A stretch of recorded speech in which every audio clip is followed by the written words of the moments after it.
Screen दिखाई दे रही है आप लोगों को मेरी? दिख रही है। यूनिट 4 इंट्रोडक्शन रिसोर्सेज और मटेरियल्स, यही ना? ओके, तो आज हम पढ़ेंगे यूनिट 4 रिसोर्स मैनेजमेंट। तो उसमें रिसोर्स आवाज आ रही। मैनेजमेंट नहीं नहीं, वो आवाज आती रहेगी। मैं समझा रहा हूँ, वो वही रिपीट कर रहा है और कुछ समझा नहीं रहा है वो। ये जो वेबसाइट है ये सिर्फ समझा नहीं रही है, सिर्फ रिपीट ही कर रही है जो लिखा हुआ है, पढ़ रही है। That's all, not a problem, मैं समझाऊंगा। जस्ट अ सेक, ये थोड़ा बोल रहा है, वो खत्म हो जाए फिर मैं बोल रहा हूँ।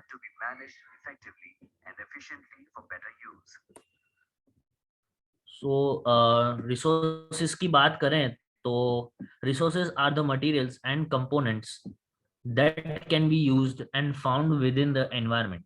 तो रिसोर्सेज कुछ ऐसे मटेरियल्स है, कुछ ऐसे कंपोनेंट्स है, चीजें हैं जो यूज होती है और हमें एनवायरनमेंट के थ्रू मिलती है।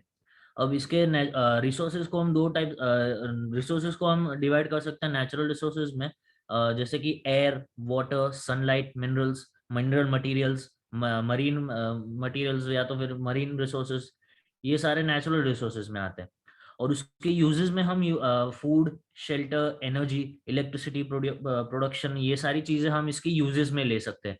नेचुरल रिसोर्सेज से हम इसके ये सारे यूजेस हम ले सकते हैं। Some of this are scarce and may further deplete if not used properly।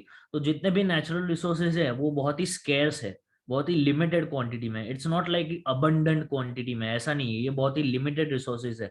और अगर हमें हमने उसे अच्छे से यूटिलाइज नहीं किया तो ऐसा भी हो सकता है कि इन द नियर फ्यूचर वो डिप्लीट हो जाए, पूरी तरह यूज हो जाए, फिर उसका कहीं सोर्स बचेगा ही नहीं। सो ये सारे रिसोर्सेज को हमें बहुत ही वाइसली और जुडिशियसली यूज करना चाहिए।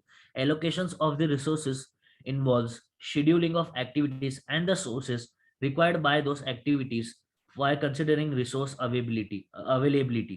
तो जितने भी रिसोर्स को एलोकेट कर रहे हैं हम, जिसको मतलब जैसे कि रिसोर्सेज को एलोकेशन कर रहे हैं, involves the scheduling of the activities. हम एक्टिविटीज को अच्छे से शेड्यूल करने के बाद रिसोर्स को एलोकेट करते हैं, उनको लोकेशन देते हैं कि ये रिसोर्स इस जगह जाएगा, ये रिसोर्स उस जगह जाएगा।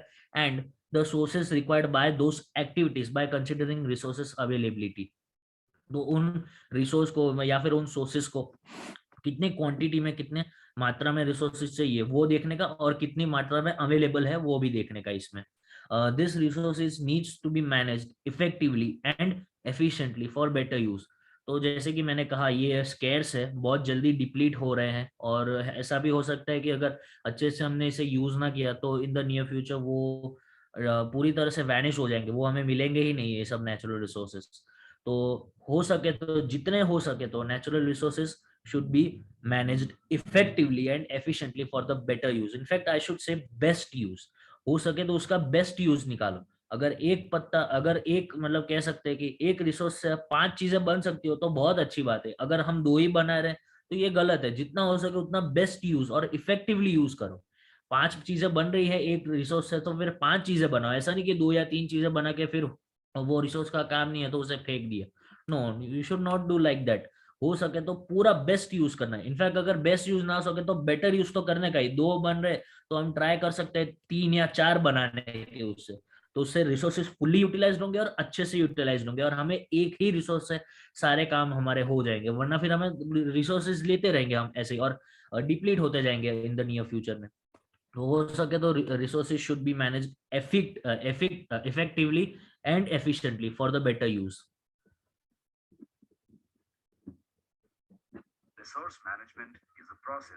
जस्ट अ सेकेंड, ये थोड़ा बोल रहा है तो आपको कंफ्यूजन नहीं होगा। जस्ट एक सेकेंड लगेगा इसको खत्म होने में। Just goods, machinery, finance, or human resource such as employees and workers are tangible resources. Information is intangible resource, but total productivity affects the amount of information a company possesses. So management of resources. अब resources का management हम कैसे करें? तो resource management is a process of using a companies resources in the most efficient way possible. तो resource management में ये सारी चीजें आती है कि एक कंपनी के रिसोर्सेज को हम कैसे बेस्ट वे में यूटिलाइज कर सकते हैं, तो जैसे मैंने पहले कहा, एक रिसोर्स से अगर 5 चीजें बन सकती हो तो 5 चीजें बननी चाहिए, ऐसा नहीं कि 2 या 3 चीजें बना के वो रिसोर्स को फेंक दिया। जैसे कि एग्जाम्पल हम ले सकते हैं, ये एग्जाम्पल मतलब गांधी जी का एग्जाम्पल था, और वो कहते थे कि पेंसिल जब तक मतलब हाथ जितना भी छोटी ना हो जाए, हाथ जितनी, उंगली जितनी ना छोटी हो जाए, तब तक उसे यूज करने का। ऐसा नहीं कि उंगली से बड़ी साइज की पेन है और हमें नहीं पा रही है और हम फेंक दे उसे, नो। उंगली के साइज से भी छोटी पेंसिल हो जाए तब तक हमें उससे यूज करना चाहिए, तो उसका बेस्ट यूज हुआ उस रिसोर्स का। लेकिन अगर हम उसे उस मतलब बड़ी साइज ही हो गया और हमें यूज ना, इफेक्टिव ना लगे और हमने उसे फेंक दिया, तो ये गलत बात है। ये फिर रिसोर्सेज उतनी जल्दी डिप्लीट होते जाएंगे। नियर फ्यूचर हमारे अपकमिंग जनरेशन को ये नेचुरल रिसोर्सेज फिर नहीं मिल पाएंगे, वो they won't be able to develop, क्योंकि इंसान जो है नेचुरल रिसोर्सेज पर ही डिपेंडेंट है अपने सर्वाइवल के लिए। नेचुरल रिसोर्सेज नहीं होंगे तो he wouldn't be able to survive. तो देखा जाए तो रिसोर्सेस दो तरह के होते हैं, टेंजिबल रिसोर्सेस और इनटेंजिबल रिसोर्सेस। तो टेंजिबल रिसोर्सेज में goods, services, machinery, finance, human resource such as employees और वर्कर्स, ये सब टेंजिबल रिसोर्सेज में आते हैं, which we can count, which we can measure, which we can see. Intangible resources में आती है इंफॉर्मेशन। तो इंफॉर्मेशन एक तरह का इनटेंजिबल एसेट है, जैसे कि गुडविल। तो इंफॉर्मेशन हमें दिखाई नहीं देती है, हम इंफॉर्मेशन को देख नहीं सकते, we can not measure it, we can not feel it, we can not touch it, but ये एक एसेट है कंपनी के लिए। तो जितना इंफॉर्मेशन हम गैदर करेंगे उतना ही अच्छा होगा कंपनी के लिए, उतना डेवलपमेंट होगा कंपनी का, उससे हमें पता चलेगा, we will be upgraded, equipped with the latest technologies and materials, तो जिससे कि कंपनी का फायदा होगा। Large organizations usually have a defined corporate resource management process, which keeps track on exact allocation of resources. Resource management technique is used to smoothing the stock of resources on hand, reducing both excess inventories and shortage. Presently, demanded resource and forecasting the demand into the future needs to be considered for resource configurations. सो इसमें benefits of resource management अगर हम करेंगे तो इसका benefit क्या है? तो इसका बेनिफिट लार्ज ऑर्गेनाइजेशंस को बहुत होता है। Large organisation usually have a defined corporate resource management process. तो लार्ज ऑर्गेनाइजेशन में एक पर्टिकुलर, एक डिफाइंड कॉर्पोरेट सोशल मैनेजमेंट मतलब रिसोर्स मैनेजमेंट प्रोसेस होता है, एक अच्छे सा एक सिस्टमैटिक प्रोसेस होता है। उसमें वो उसमें कि they keep track on exact allocation of resources, किस डिपार्टमेंट को कितना रिसोर्स मिला कंपनी की तरफ से, वो सारा ट्रैक होता है उसमें। कि अगर जैसे कि कभी कभार ऐसा भी होता है कि जरूरत से ज्यादा रिसोर्सेज किसी एक डिपार्टमेंट को मिल जाते हैं और कुछ डिपार्टमेंट्स को जरूरत से बहुत कम रिसोर्सेज मिलते हैं। तो ऐसा नहीं होना चाहिए, हर एक को इक्वल रिसोर्सेज मिलने चाहिए और जितने रिसोर्सेज कंपनी दे सकती है उतने दे सके, वैसा भी देखना चाहिए। ऐसा नहीं कि किसी एक को एक चॉकलेट चाहिए थी तो उसको एक मिली, उसको एक के बजाय 5 मिल गए, और किसी को 2 चाहिए थी तो उसको 2 भी नहीं मिली, तो वैसा नहीं होना चाहिए। Resources should be utilized and should be also distributed properly, एक एग्जैक्ट ट्रैक होना चाहिए उसके लिए। They should keep the track of exact allocation of the resources. एक एक रिसोर्स का ट्रैक होना चाहिए कि वो रिसोर्सेज कहाँ पे जा रहे हैं, कैसे यूज हो रहे हैं, कैसे यूटिलाइज हो रहे हैं, बेस्ट वे में उसको यूटिलाइज किया जा रहा है कि नहीं, तो पूरा ट्रैक रखने का उसका। फिर it smoothens the stock of resources on hand, reducing both excess inventories and shortage. तो अगर रिसोर्स मैनेजमेंट प्रॉपर होगा तो इससे reduce it smoothens the stock of resources on hand. तो अब देखिए, जैसे कि मुझे लगता है कि एग्जांपल के तौर पे एक पेंसिल की मेरी कंपनी है, पेंसिल प्रोडक्शन की मेरी कंपनी है, जैसे कि ले लीजिए नटराज। तो अभी मुझे लगता है कि 5 ग्राम्स ग्रेफाइट जो कि पेंसिल की लीड में होता है, तो ग्रेफाइट, अगर मुझे लगता है कि 5 ग्राम्स ग्रेफाइट ठीक है एक पेंसिल के लिए, लेकिन अगर मैं उससे ज्यादा ले रहा हूँ, 10 ग्राम्स ले रहा हूँ, तो 5 ग्राम्स का वेस्ट हो गया, क्योंकि मुझे पता है कि ये 5 ग्राम्स एक्स्ट्रा नहीं होना चाहिए। लेकिन अगर मेरी कंपनी में ये गलती हो रही है तो मुझे इसका रिकॉर्ड रखना चाहिए, ट्रैक रखना चाहिए, और मुझे ये गलती सुधारनी चाहिए, क्योंकि मेरे रिसोर्सेज कम है, their resources are limited, wants are unlimited but the means are limited. ये इकोनॉमिक्स का टर्म है, आपने सुना ही होगा, वांट्स आर अनलिमिटेड। हमारी जरूरत बहुत सारी है लेकिन काम की जरूरत है, जो मतलब हमारी जो मेन नीड है, जैसे जहाँ से हमारी जरूरतें पूरी होती है, रिसोर्सेज, वो बहुत ही कम है, they are means are limited, means का मतलब रिसोर्सेज। तो ये रिसोर्स मैनेजमेंट अगर किसी कंपनी में प्रॉपर होगा तो इससे हमें ये भी पता चलेगा कि किसके हाथ में कितना रिसोर्स गया, वो कैसे यूटिलाइज हो रहा है, और इससे दोनों चीजें रिड्यूस होंगी, एक्सेस इन्वेंट्रीज भी और शॉर्टेज भी। अब जैसे कि हेलो इन्वेंट्री, हेलो, हाँ, या विश्वा, कैन आई से समथिंग? या प्लीज कंटिन्यू, या हाँ, आप जो बोल रहे हो ना रिसोर्स के लिए, ये जो हाँ हाँ एग्जांपल आपने दिया ना पेंसिल का, वो एग्जांपल सही है। और जो आपने एक्सप्लेन किया ना, उसमें मुझे एक डाउट है, मतलब मेरे को वो सही नहीं लग रहा है। यहाँ पे रिसोर्स हाँ जी, की जो बात कर रहे हैं ना, यहाँ पे तो हाँ रिसोर्स हाँ that means is equal to information. मतलब कि एक पेंसिल कंपनी का प्रोडक्शन यूनिट है, तो वो हाँ पर हाँ डे कितना पेंसिल बना सकती है, उसका कैपेसिटी का इंफॉर्मेशन कंपनी के हाथ में होना चाहिए। उसके हिसाब हाँ, से या मशीन होना चाहिए, उसके हिसाब से मशीन होना चाहिए, उसके हिसाब से मैन पावर होना चाहिए, उसके हिसाब से मनी और मटेरियल होना चाहिए। उसको बोलते हैं प्लानिंग। उसका रिसोर्सेस होना चाहिए परचेज के पास। यहाँ या पे ये कहना चाहते हैं रिसोर्स मतलब कोई इंफॉर्मेशन की बात चल रही है। रिसोर्स मतलब वो पहले हमको दिखाया गया जो स्लाइड नंबर 1 था, जैसे कि नेचुरल सनलाइट एयर, वो एक बेसिक एग्जांपल था। पर यहाँ पे जो रिसोर्स की बात चल रही है ना, वो इंफॉर्मेशन की बात चल रही है। कि समझ लीजिए कि आज मुझे 1 टन ग्रेफाइट का रिक्वायरमेंट है, क्योंकि मेरा प्रोडक्शन है आज 10,000 पेंसिल, 10,000 पेंसिल मुझे प्रोड्यूस करना है, और उसमें 1 टन ग्रेफाइट लग रहा है। तो ये प्लानिंग पहले से इसका इंफॉर्मेशन परचेज के पास रहना चाहिए कि हमको कंपनी में 1 टन ग्रेफाइट का रिक्वायरमेंट है। फिर हम लोग उसको प्रॉपरली पास ऑन नहीं करेंगे कि हमारा सेल क्वांटिटी इतना है या कस्टमर का ऑर्डर इतना है, तो फिर वो परचेज वाला उस हिसाब से मटेरियल को प्लानिंग नहीं करेगा, तो वो हमने गलत रिसोर्स पास किया, तो जिससे प्रोडक्शन को भी लॉस हुआ, हम कस्टमर को भी सेटिस्फाई नहीं कर पाए, और कंपनी में ओवरऑल लॉस हो गया। इट्स कॉल्ड या रिसोर्सेज। राइट, यहाँ पे ये कहना चाहते हैं okay okay. Resource resource management जो टॉपिक है, मतलब चैप्टर का मेन हेडिंग है, वो हेडिंग यही कहना चाहता है। जितना मेरा नॉलेज है उसके हिसाब से तो मैं यही बोलूंगा। हाँ, नहीं नहीं, वो भी सही है, you are right, you are right. So, presently demanded resources and forecasting the demand into the future needs to be considered for resource configurations. तो देखिए, जैसे कि प्रेजेंटली डिमांडेड रिसोर्सेज, मतलब अभी हम रिसोर्सेज को कितनी डिमांड में ले रहे हैं, मतलब उस रिसोर्स की कितनी डिमांड है अगर प्रेजेंट सिनारियो से देखे, और आगे नियर फ्यूचर में फोरकास्ट करे उसकी डिमांड कितनी होगी, उसकी नीड्स के हिसाब से कितनी डिमांड होगी उस रिसोर्स की।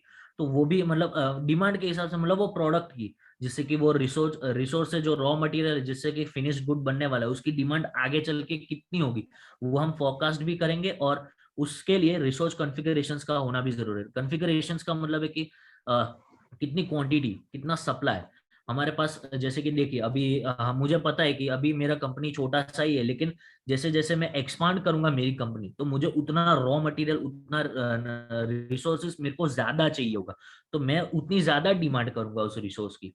लेकिन अगर मुझे पता है कि हाँ, ये चीज की डिमांड अब उतनी नहीं होने वाली है, मतलब जैसे कि मैं 2 से 3 चीजों का प्रोडक्शन करता हूँ, उसमें से जैसे कि एग्जांपल पेंसिल है, तो मुझे अब पता है कि अब पेंसिल का आगे उतना डिमांड नहीं है, मैं फोकस करूंगा उसे, मतलब अंदाजा लगाऊंगा कि हाँ, अभी मतलब जैसे कि से मतलब बच्चों को, मतलब जितने भी 6th या 5th स्टैंडर्ड के बच्चे हैं और उनके नीचे के स्टैंडर्ड्स के बच्चे होंगे, उनको पेन से नहीं लेकिन पेंसिल से एग्जाम लिखने की होगी। तो वैसे मैं फोकस करूंगा कि ओके, अब एग्जाम्स के टाइम पे उसकी डिमांड बढ़ जाएगी, लेकिन जैसे एग्जाम सीजन गया, उसका उतना डिमांड नहीं रहेगा, तो फिर मैं ग्रेफाइट का, मतलब जो ग्रेफाइट मेरा जो रिसोर्स है, मैं उसकी क्वांटिटी कम कर दूंगा, उसकी डिमांड मैं मेरी कंपनी के लिए कम कर दूंगा, क्योंकि मुझे पता है कि अब वो उतनी मतलब डिमांड में नहीं होगी, और मेरा स्टॉक मतलब जो होगा वो उससे उतना फुल नहीं होगा, और मेरे पास इनफ स्टॉक है अगर उतनी डिमांड बढ़ेगी भी तो भी।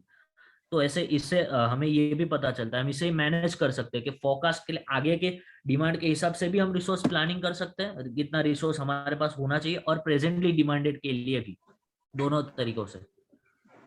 Okay, so Resource development activity is included in resource management. ये नहीं है, ये नहीं Information है, जस्ट principle.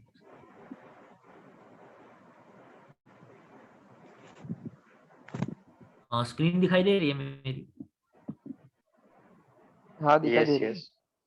Okay okay. हाँ दिख तो एक एक मिनट थोड़ा रुक जाइए ना, ये सब तक बोलेगा तब तक मैं बोलूंगा तो कंफ्यूज हो जाएंगे आप लोग। And just adequate a minute. distribution as per the demand. The key resources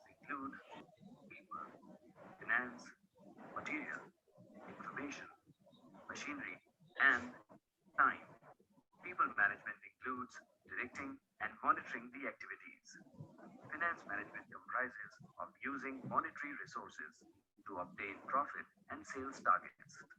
Material management ensures maximum utilization for better production and minimum wastage. Information management helps in coping up with the future changes. Machinery management ensures utilizing appropriate and updated equipment to get quality product. Lastly, time management ensures better quality and maximum productivity. So यहाँ पे की management resources का है, तो resource development activities included in resource management. तो अब resource को development, resource की जितनी भी डेवलपमेंटल एक्टिविटीज है वो भी रिसोर्स मैनेजमेंट में इंक्लूडेड होती है। The basic principle of this is to invest in resources as stored capabilities and adequate distribution as per the demand। तो जितना की डिमांड है, जितना की मतलब जितना डिमांड है किसी प्रोडक्ट का, किसी पर्टिकुलर प्रोडक्ट का, तो उसी हिसाब से मैं उस रिसोर्स पे इन्वेस्ट करूंगा। अब जैसे कि एग्जांपल के तौर पे ले लीजिए कि इलेक्ट्रॉनिक्स का कोई मैं सामान बेचता हूँ, टीवी ले लीजिए, तो टीवी के लिए जो भी रॉ मटेरियल, जो भी रिसोर्स का मेरे को रिक्वायरमेंट है, उस टीवी के डिमांड के हिसाब से ही मैं मंगवाऊंगा। अब उससे ज्यादा मंगवाऊंगा तो मेरा लॉस होगा। क्यों? क्योंकि डिमांड उतनी है, अब उससे आगे बिकने नहीं वाला है, तो फिर मैं उतना ज्यादा रिसोर्सेज लाके करूंगा क्या? वो मेरे लिए भी वेस्ट है और वो कंपनी के लिए भी वेस्ट है। तो उसके लिए हमें तो वो यही कहना चाहता है। हेलो? हाँ, तो वो कंपनी के लिए इन्वेंट्री हो जाएगा। हाँ, लेकिन वो है, लेकिन मतलब लेकिन मेरे को जितना करना था उतना उतना ही अगर मैं मंगवाऊंगा तो वो अच्छा है, इन्वेंट्री घटेगा उससे। हाँ, मतलब हमको मिनिमम कंपनी के अंदर मिनिमम इन्वेंट्री रखना है, जिससे हमारा जो पैसा है वो फ्लक्चुएट होता रहे, रोटेशन हाँ में घूमता रहे। हम ज्यादा हाँ सामान या मंगवा लेंगे तो हमारा पैसा एक जगह पे अटक जाएगा। हाँ, इसलिए इसलिए या सो जितना भी और फिर जितना एडिक्वेट डिस्ट्रीब्यूशन होगा उतना अच्छा है, एडिक्वेट डिमांड के हिसाब से। तो की रिसोर्सेज कुछ कुछ है इसमें। तो वो है एक पीपल। तो ये कुछ मेन रिसोर्सेज है रिसोर्स मैनेजमेंट में। तो पीपल रिसोर्सेज मतलब ह्यूमन रिसोर्सेज हम कह लीजिए। तो human resources are the main. तो वो डायरेक्टर करते हैं और सारी एक्टिविटीज को मॉनिटर करते हैं। अगर लोग ही नहीं होंगे किसी ऑर्गेनाइजेशन में तो ऑर्गेनाइजेशन चलेगा कैसे? मतलब अगर मुझे जानना है कि प्रोडक्शन कितना है लेकिन आदमी ही नहीं है मेरे पास, तो मैं कैसे जानूंगा प्रोडक्शन कितना हुआ, सेल्स कितना हुआ, प्रॉफिट कितना हुआ, मुझे कैसे पता चलेगा?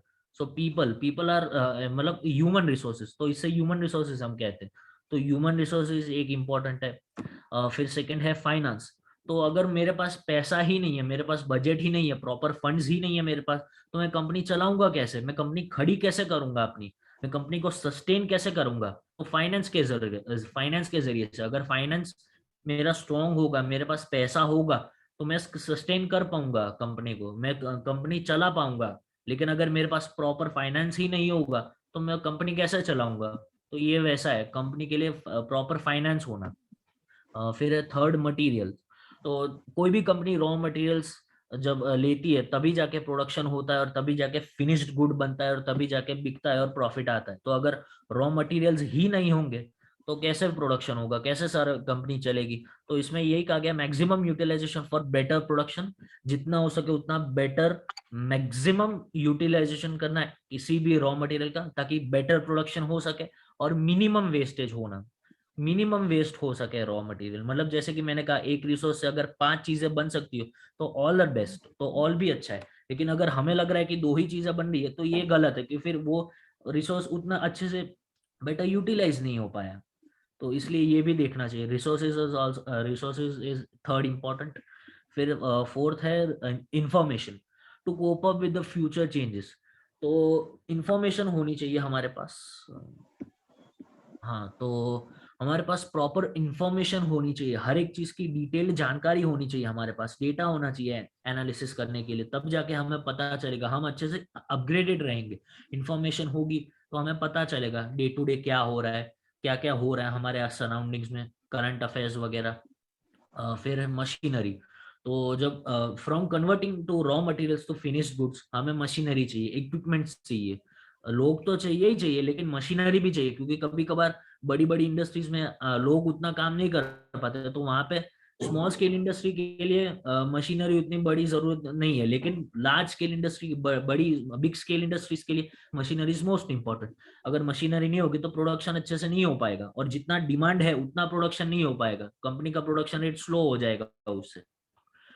फिर है टाइम। तो मैक्सिमम टाइम का इम्पोर्टेंस ही है यहाँ पे। अगर आप टाइम पे डिलीवरी करोगे तो आप टाइम मैनेजमेंट अच्छे से कर पाओगे, आप गोल्स अच्छे से टाइम टू टाइम मीट कर पाओगे। लेकिन अगर आपका टाइम मैनेजमेंट ही अच्छे से नहीं हो पा रहा है, आप गोल्स ही अब टाइम पे प्रॉपर अचीव नहीं कर पा रहे हो, तो इससे कंपनी की खराब इमेज आती है कि ये तो पंक्चुअल ही नहीं है। पंक्चुअलिटी यहाँ पे हम कह सकते हैं मेन एक है। Time time to time goals को टाइम टू टाइम गोल्स पे रीच होना और टारगेट्स पूरे करना। सो यहाँ पे सेकंड टॉपिक खत्म होता है। यहाँ तक किसी को कुछ डाउट है, कुछ समझ में ना आया हो? नहीं। हेलो, आवाज ऑडिबल है मेरी? हाँ यस है। Yes okay okay okay. सो स्क्रीन तो दिखाई दे रही है ना 4.3? हाँ देखा। Okay okay. तो अब थर्ड है इंफॉर्मेशन एज अ रिसोर्स। तो इंफॉर्मेशन एक तरह का रिसोर्स है, कैसे तो जानते हैं। collected data is converted and put for use is termed as information। तो कंपनी का जितना भी डेटा है, जितना भी स्टैटिस्टिक्स है, नंबर न्यूमेरिकल फिगर्स है, उसको जब हम कन्वर्ट करते हैं और एक अच्छे से यूज वाले फॉर्मेट में लाते हैं, तो उसे इंफॉर्मेशन का नाम देते हैं। Information is nothing but a thing gathered from different different sources. तो इंफॉर्मेशन कुछ भी नहीं है, लेकिन एक जस्ट अ सेकंड। हाँ, so information is nothing but a thing gathered from different different sources। तो information different different sources से gather करने के बाद जो डेटा हमें मिलता है, जो एक चीज हमें मिलती है, हमारे सामने होती है, वो एक तरह की इंफॉर्मेशन होती है। Information is an intangible virtual concept. तो जैसे कि मैंने पहले कहा था, information is an intangible asset. Asset है कंपनी के लिए, लेकिन इनटेंजिबल है, वो हम देख नहीं सकते। We can not see it, we can not touch it, we can not measure it, but yeah it is an asset. So information is an intangible virtual concept. ये एक वर्चुअल कॉन्सेप्ट है, online concept है। Information is which is transmitted by the act or process of communication. It may be a message, a signal or a stimulus etcetera. तो information कोई भी तरह की हो सकती है। एक एक्ट ऑफ प्रोसेस, एक एक्ट भी हो सकता है, या तो फिर एक प्रोसेस ऑफ कम्युनिकेशन भी हो सकता है। एक मैसेज हो सकता है, एक सिग्नल हो सकता है, कुछ एक इशारा हो सकता है, कुछ भी हो सकता है। It may be anything, information can be anything. कोई भी वे में हम इंफॉर्मेशन कम्युनिकेट कर सकते हैं एक दूसरे को। This process of act assumes a response at the receiving end and is communicated through formal or informal way। ये जो प्रोसेस है वो ऐसा अज्यूम करता है कि मैं जब इंफॉर्मेशन पास ऑन करूंगा तो वहां मेरे सामने एक रिसीवर होगा जो ये रिसीव करेगा इंफॉर्मेशन उसके एंड के थ्रू। और ये कम्युनिकेशन कोई भी वे में हो सकता है, ये इंफॉर्मेशन हम पास ऑन कोई भी वे में कर सकते हैं। फॉर्मल वे भी हो सकता है या तो फिर इनफॉर्मल वे भी हो सकता है। It may be anything. Data may be facts और figures that are process for information. या किसी को कोई doubt? Hello? no Okay. So data may be facts or figures that are processed for information। तो डेटा जो है वो facts और फिगर्स भी हो सकता है, स्टैटिस्टिक्स होता है, न्यूमेरिकल फॉर्मेट्स हो सकता है, जिसको अच्छे से प्रोसेस करने के बाद उसे इंफॉर्मेशन कह सकते हैं, which is that are processed for making information. Information is a random collection of data that is used by someone to achieve the decided objective। तो इन्फॉर्मेशन एक रैंडम कलेक्शन है और डेटा का, ऐसा नहीं कि एक स्पेसिफिक पर्टिकुलर डेटा हमें चाहिए तो ही हम इन्फॉर्मेशन उसे कह सकते हैं। नो, अब जैसे कि मुझे कुछ सर्च करना है, कुछ इन्फॉर्मेशन गैदर करनी है किसी टॉपिक के बारे में, जैसे कि कोई भी टॉपिक ले लीजिए, ओशंस के बारे में जैसे मुझे सर्च करना है, मुझे इन्फॉर्मेशन चाहिए, तो मैं गूगल पे जाके, इंटरनेट पे जाके, वेरियस वेबसाइट्स पे जाके मैं सर्च मार सकता हूँ इसकी इन्फॉर्मेशन, और मुझे उससे इन्फॉर्मेशन मिल जाएगी। और ऐसा नहीं है कि सिर्फ एक पर्टिकुलर इन्फॉर्मेशन मिलेगी, random collection, it is a random collection, मुझे बहुत सारी इन्फॉर्मेशन मिल सकती है। अब जैसे कि मैंने ओशन लिखा है, तो ओशन पॉल्यूशन भी हो सकता है, ओशन की डेप्थ कितनी है, ओशन ब्लू क्यों है, कितने ओशन है, डिफरेंट डिफरेंट टाइप्स ऑफ, मतलब वो ऑप्शन जैसे हम बोलते हैं ना गूगल में, वैसे ही इट में भी it is a random collection of data. ऐसा नहीं है कि कोई एक स्पेसिफिक हमें जो इन्फॉर्मेशन चाहिए वो तो मिलेगी ही मिलेगी, स्पेसिफिक अगर चाहिए तो स्पेसिफिक भी मिलेगी, लेकिन इन्फॉर्मेशन हम कह सकते हैं एक रैंडम कलेक्शन है, हम कोई भी इन्फॉर्मेशन चाहे तो ले सकते हैं। And is used by someone and it is used by someone to achieve the decided objective. तो इन्फॉर्मेशन यूज करने के लिए हम मतलब वो इन्फॉर्मेशन को एक स्पेसिफिक एक डिसाइडेड ऑब्जेक्टिव को अचीव करने के लिए हम यूज करते हैं। This era is also known as information era and the information society. तो ये जो एरा है 21st सेंचुरी एरा जो हम कहते हैं वो इंफॉर्मेशन एरा है, इंफॉर्मेशन सोसाइटी है। So due to the technological and communication development we are experiencing change in the society. तो नई नई टेक्नोलॉजीज कम्युनिकेशन डेवलपमेंट के थ्रू हमें ज्यादा से ज्यादा चेंज एक्सपीरियंस हो रहा है। तो जैसे कि हम देख ही सकते हैं पहले हमारे पास बटन्स वाले फोन थे, अब स्मार्टफोन्स आ गए हैं। पहले हमारे पास नॉर्मल वो हम कह सकते हैं पीसी वाला कंप्यूटर था, अब लैपटॉप्स आ गए, लेटेस्ट टेक्नोलॉजीज आ रही है, डे बाय डे टेक्नोलॉजी बदलती जा रही है। पहले हमारे पास जैसे कि कह सकते हैं बहुत ही पुराने मॉडल्स की गाड़ियां हुआ करती थी, और अब हमारे पास नए टेक्नोलॉजी है, नए मॉडल्स की गाड़ियां आ रही है। सो इंफॉर्मेशन हर पल बदलती रहती है, अपग्रेड होती रहती है अपने लिए अपने हिसाब से। तो अकॉर्डिंग टू ALA का फुल फॉर्म है American Library Association. I repeat, American Library Association, ALA। तो according to ALA, world encyclopedia of library and information service, information is a property of data. तो एक डेटा की जो एक property है उसे इंफॉर्मेशन कहते हैं, रिजल्टिंग फ्रॉम और produced by a process that produce the data. तो ऐसा कह सकते हैं कि इंफॉर्मेशन है वो एक प्रॉपर्टी है डेटा के विच रिजल्ट्स फ्रॉम और which is been produced by a process that produces the data. जो डेटा प्रोड्यूस करता है वही इंफॉर्मेशन प्रोड्यूस करता है। ALA, American Library Association. फिर फोर्थ है कैरेक्टरिस्टिक्स ऑफ इंफॉर्मेशन। तो इंफॉर्मेशन की कुछ कैरेक्टरिस्टिक्स है। Information is a form of processed data. तो इंफॉर्मेशन जो है वो एक प्रोसेस्ड फॉर्म है डेटा का। तो डेटा कोई भी फॉर्म में हो सकता है, न्यूमेरिकल फॉर्म में हो सकता है या तो फिर ग्राफिकल फॉर्मेट में हो सकता है, लेकिन इंफॉर्मेशन होगी वो प्रोसेस्ड होगी, वो अपग्रेडेड होगी, उसकी डिटेल्ड वर्जन की होगी। अब डेटा हो सकता है कोई भी, मतलब नंबर्स एंड फिगर्स हो सकते हैं, वो डेटा होगा, लेकिन वो हमें उतना अच्छे से क्लियरली अंडरस्टैंडेबल वे में नहीं होगा। कभी कभार डेटा हमें वैसा मिलता है कोई भी कंपनी का, अंडरस्टैंडेबल फॉर्मेट में नहीं होता, लेकिन अगर उस कंपनी की कुछ स्पेसिफिक कुछ इंफॉर्मेशन है जो उन्होंने साइट पे अपने डाली है, तो वो प्रोसेस्ड डेटा होगा उनका, प्रोसेस्ड किया हुआ, अपग्रेडेड और अंडरस्टैंडेबल लैंग्वेज में प्रोग्राम करने के बाद वो इंफॉर्मेशन पोस्ट करते हैं। तो it is a form of processed data. Information communicated brings changes to the recipient.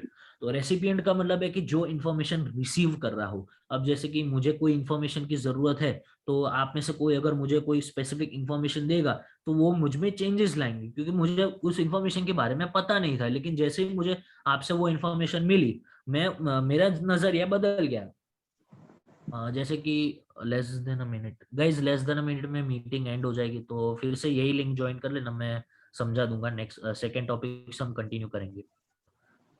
Recording stop कर दीजिए।